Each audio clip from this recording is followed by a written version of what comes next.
Bakit mas maraming nagsasabi na mas masaya yung childhood ng mga batang 90s kaysa sa ngayon? Bakit mas maraming nagsasabi na yung mga batang 90s mas swerte sila kasi mas masaya yung mga naging childhood experiences nila? Simple lang. Mga batang 90s, pakinggan nyo to. Lapit ka konti. Nung panahon natin, hindi pa uso cellphone.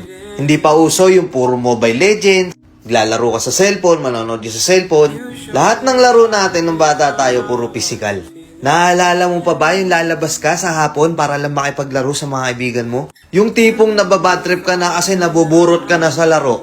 Pero tuloy ka pa rin kasi masaya ka makipaglaro sa kanila. Yung tipong lalabas ka ng alas 3 ng hapon hanggang alas 6, hindi ka na pwedeng magpagabi kasi mapapalo ka. Pero yung maiksing oras na yon para makapaglaro ka, pakiramdam mo ang haba-haba na. Naalala mo pa ba? Pag galing mo sa eskwela, madaling-madali ka kasi may papanoorin ka pa. Oo. Kasi yung mga palabas sa TV noon, puro pambata pa. Puro cartoons, may mga anime pa. Nakakatuwa kasi yung mga palabas noon talagang nakakatulong sa bata. May Matinik, may Hiraya Manawari, may Siniskwela pa. Hindi ngayon. Putik na yan yung mga pinapanood ng mga bata, puro pag-ibig na. Puro drama. Diba? Mapapang umaga ka man o panghapon ka man sa klase, makakapanood ka. Naalala mo pa ba? Yung nagtutulog-tulugan ka sa hapon sa mama mo para lang makaiwas ka sa palo niya. O teka, naririnig mo ba yon?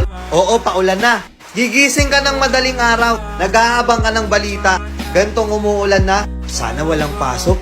Yung tipong kahit hindi pa nag-a-announce sa balita, pag lumakas yung ulan ng ganyan, anak, huwag ka nang pumasok. Manood ka na lang sa TV ha. Makikipagtampisaw ka sa ulan kasama ibang mga bata. Nakakamiss yung mga panahong wala ka pang pinoproblema. Nakakamiss yung mga panahong wala ka pang responsibilidad at obligasyon. Nakakamiss yung mga panahon nung ikaw ay bata pa. Pero napapansin ko, bakit hindi ko na nakikita yung mga ganong klaseng bata? Sa tuwing lumalabas ako, napapansin ko napakatahimik na ng iskinita. Hapon na, oras na ng paglalaro nila. Pero bakit ganon wala ng mga bata? Nasa na sila? Na-focus na sa kaka-cellphone. Hindi na lumalabas ng bahay. Mas minaigi na lang nilang mag-cellphone at manood ng mga bagay na wala namang kakwenta-kwenta.